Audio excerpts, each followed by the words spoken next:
exciting to her, not so exciting to me, but she's going to begin working in her organization's Saskatoon location. She's feeling a little bit anxious about entering in this new experience, as most of us would also, if we were experienced starting a new job or having a new experience, such as visiting a Toastmasters club for the first time.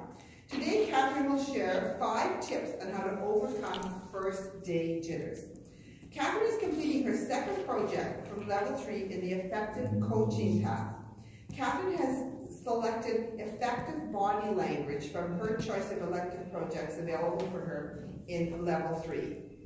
Jenna, do you have time to look and see what the objectives of this are? The purpose statement? Yes. New to me. Okay, so the purpose of this project is for the member to deliver a speech with awareness of intentional and unintentional body language, as well to learn, practice, and refine how she uses nonverbal communication when she delivers the speech. I'll ask our members to remind them that you have an evaluation form in front of you if you want to use that knowledge to look at how Catherine delivers her speech, and then you'll have a moment later on to write it out. Madam Timer, Catherine would like her lights at 5, 6, and 7. Please help me welcome distinguished Toastmaster, Catherine Secundiaco, with her speech today, First Day Jitters.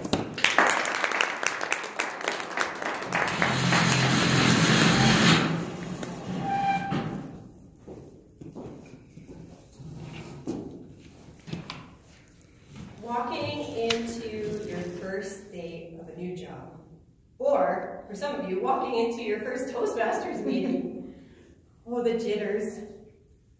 Have you had that experience lately? Well, as Bev mentioned, I'm going to be having that experience pretty soon.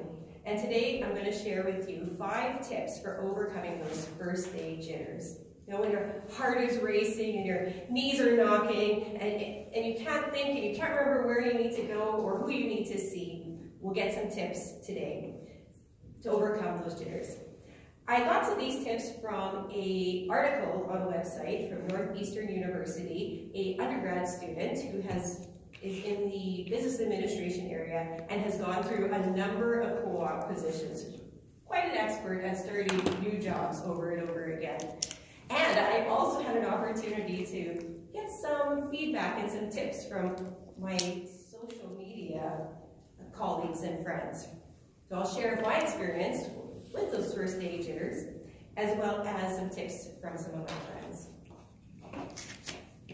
So first off, before even the day arrives, how are you going to prepare for that? Our first 2 tips is to plan ahead, as well as to do your research. So planning ahead. What are you going to wear?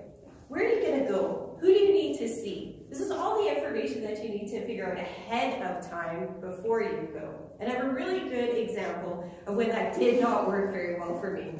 My first day on the job here in Regina was first time I was working downtown Regina, and I thought, well, if I leave early enough, I'll be able to find a parking spot somewhere in downtown Regina, close to my building.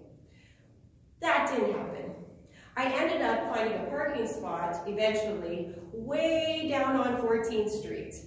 And since it was my first time using paid parking lots here in Regina, I really didn't know how the machine worked.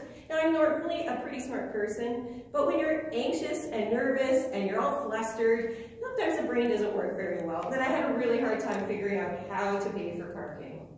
I just left it. I was running late, and I wasn't going to mess around with it, and I booked her to work. My first day, totally flustered. I got rid of a lot of energy, but it wasn't a good experience. Now, Connie provided that tip, is, research that stuff, or look ahead, plan ahead to where you're going to park, where you need to go, and maybe even practice that before you get to that first day. And so the second tip is to research ahead of time. Now, I've learned a few things from my first experience. My next experience, going into Saskatoon, I've already started researching ahead of time. I actually went to Saskatoon on Friday and got a chance to explore the office, get to know some of the people there, introduce myself to the managers, and ask some questions about, what do we do for coffee? Or where do you need to go for lunch, for example?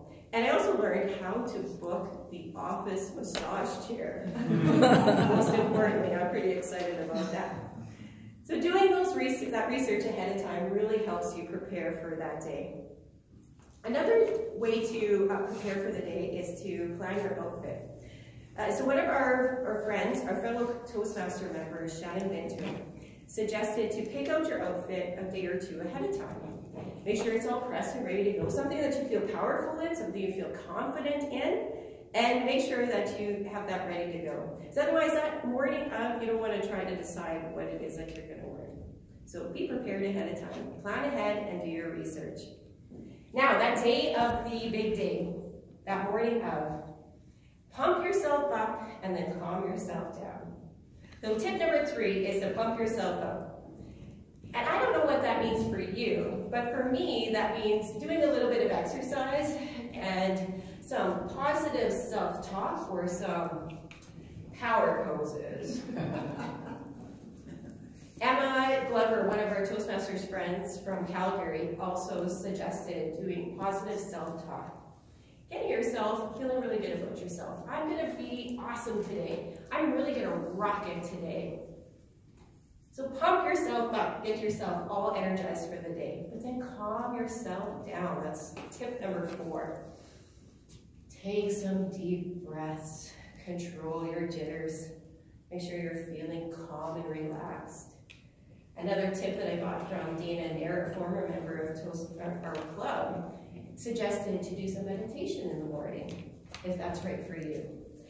She also suggested doing meditation on the way to work, which is great if somebody's driving you, but I wouldn't recommend it if you're driving yourself. Just try not to get into an accident. That will definitely put you behind schedule. Right, now you've arrived. You are prepared, you know where to go, you know who to talk to, you're dressed in your best, you've pumped yourself up and you've relaxed yourself, but maybe you still don't feel 100% confident. Here's tip number 5. Fake it till you make it. Stand tall, smile, look confident, and go up to your coworkers and introduce yourself enthusiastically. Hi, my name is Catherine Secundia. I'm looking forward to working with you. Every time you're entering into a new experience, you know, it's very normal and natural to have those first day jitters, to feel a little anxious or nervous. But using these 5 tips will help you overcome those. So once again, plan ahead, do your research, pump yourself up, and then calm yourself down. If all else fails, fake it till you make it. Hi, I'm Catherine Secundia. I'm looking forward to meeting you.